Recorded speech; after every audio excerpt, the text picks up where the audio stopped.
Hello guys. তো আমাদের NTPC এক্সামের আর 2.5 থেকে 3 মাস বাকি, 3 মাসও বাকি নেই। তো যাই হোক, তো আমরা কারেন্ট অ্যাফেয়ার্স এবার পড়ার পালা আমাদের। আশা করি তোমাদের সবারই মোটামুটি সিলেবাস কমপ্লিট এনটিপিসির জন্য, এবং তোমরা এক্সাম দিচ্ছ ডেলি বেসিসে।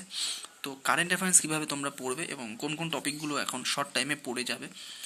তো দেখো, বেসিক্যালি কারেন্ট অ্যাফেয়ার্স তোমরা যদি নোট বানিয়ে পড়তে পারো, তো ধরো বড় পিডিএফ, অথবা তোমরা কোনো একটা প্রকাশনীর বই কিনেছো কারেন্ট অ্যাফেয়ার্সের জন্য 1 ইয়ার্স, তো সেখান থেকে তোমরা যদি নোট বানিয়ে নাও শর্টে, তাহলে কিন্তু খুবই ভালো হবে।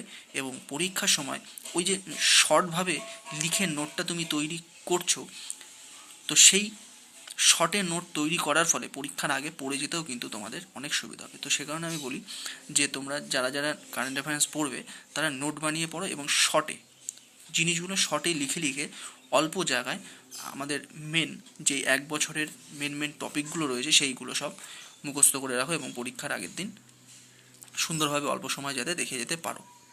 তো যাই হোক, এখন আমরা আলোচনা করব হচ্ছে কোন কোন টপিকগুলো তোমরা পড়বে। দেখো, বেসিক্যালি 6 মাসের পুরনো কারেন্ট অ্যাফেয়ার্সই আসে, কিন্তু তো আমরা যদি এখানে দেখি জানুয়ারি থেকে আগস্ট 2024, এইটুকুর মধ্যে বেশি আসার চান্স, মে জুন এখান থেকে বেশি আসে। তো যাই হোক, আগেরবার যখন পরীক্ষাটা হয়েছিল তার বেসিসে আমি যদি দেখি ফেব্রুয়ারি মার্চ এপ্রিল মে এই 3টে থেকে আসার চান্স বেশি। তো তবুও তোমরা জানুয়ারি থেকে আগস্ট অবধি বেশি ইম্পর্টেন্টভাবে করবে, এবং 1 বছরের পুরো করতে হবে কিন্তু, হ্যাঁ। তো যাই হোক, 1 বছরের কারেন্ট অ্যাফেয়ার্স তৈরি করে রাখবে। এবার কি আমরা পড়বো, দেখো কি পড়বো, কীভাবে পড়বো। তো মান্থলি ভিডিও তুমি দেখতে পারো, মান্থলি পিডিএফ তুমি দেখতে পারো। তো মান্থলি যেই ভিডিওগুলো জানুয়ারি ফেব্রুয়ারি করে এভাবে কিন্তু কমপ্লিট করতে পারো, এবং সেই ভিডিওটা দেখা যায় জানুয়ারির মান্থলি ভিডিওটা দেখে তার পিডিএফটা তুমি দেখছো। তো দেখে তুমি কি করছো, জিনিসটা মুখস্থ করলে এইবার কি করবে, শর্টে সেই জিনিসগুলো যেগুলো পড়বে, দেখো মান্থলি ভিডিওতে যেগুলো দেখবে মান্থলি পিডিএফেও দেখা যাচ্ছে তারও অনেক ম্যাক্সিমামটাই সেখানে তোমার রিভাইজ হয়ে যাচ্ছে। এবার সেই জিনিসগুলো তোমাকে আর একদিন কী করতে হবে, খাতায় লিখতে হবে শর্টে, যাতে তুমি পরে সেই নোটটা 1 বছরের নোটটা কারেন্ট অ্যাফেয়ার্সের তুমি পড়তে পারো।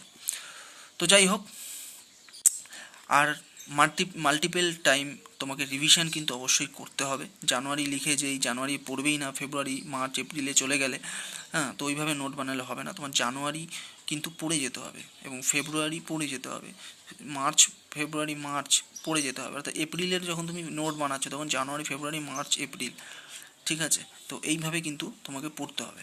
তো এবার আমাদের যেই টপিকগুলো বেশি ইম্পর্টেন্ট সেইগুলোয় চলে আসি। দেখো, অ্যাপয়েন্টমেন্ট, যে দেশের বিভিন্ন অ্যাপয়েন্টমেন্ট, হ্যাঁ, ইন্ডিয়া রিলেটেড বিদেশে কোনো অ্যাপ চালু হয়েছে কি না, বড় বড় কোম্পানি, তারপরে গভর্নমেন্টের কোনো অ্যাপয়েন্টমেন্ট হয়েছে কি না, সিএম অ্যাপয়েন্টমেন্ট হয়েছে কি না, যেমন দিল্লির সিএম নতুন হয়েছে না।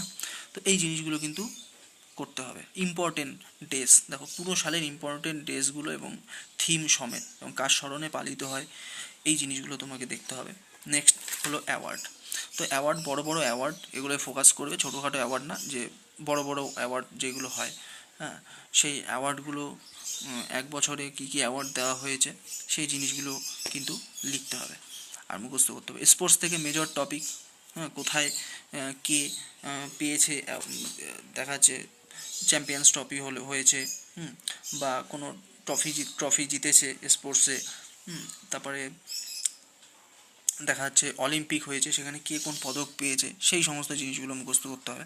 ফেস্টিভ্যাল, মেলা উৎসব, কোন কোন মেলা উৎসব হচ্ছে কোন জায়গায়, মেজর ইম্পর্টেন্টগুলো।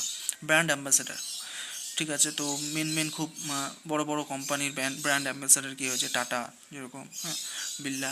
যাই হোক, জিআই ট্যাগ, বড় বড় যে সমস্ত জিআই ট্যাগগুলো ইম্পর্টেন্ট সেগুলো তোমাদের পড়তে হবে। রাইটার, বিভিন্ন রাইটার, যেমন পিএম, হোম মিনিস্টারের কোন কোন বই কোন কোন রাইটারের দ্বারা প্রকাশিত হচ্ছে না হচ্ছে, বিভিন্ন যেই ইম্পর্টেন্ট রাইটাররা কী কী বই রচনা করলো সেইগুলো।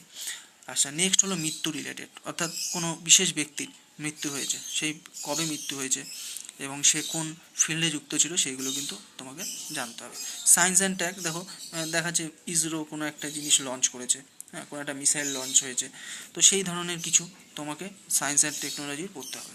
আর কি, এক্সারসাইজ, দেখো যুদ্ধাভ্যাস, বা সামিট, পিএম কোথায় গেল না গেল, বিভিন্ন এক্সারসাইজে সেই জিনিসগুলো তোমাকে কিন্তু মুখস্থ করতে হবে এবং এগুলো কারেন্ট অ্যাফেয়ার্সে ভালো করে দেখে রাখতে হবে। তো এই মেজর এই টপিকগুলো যদি করে যাও এনাফ, এই সমস্ত জায়গা থেকেই এনটিপিসিতে দেবে।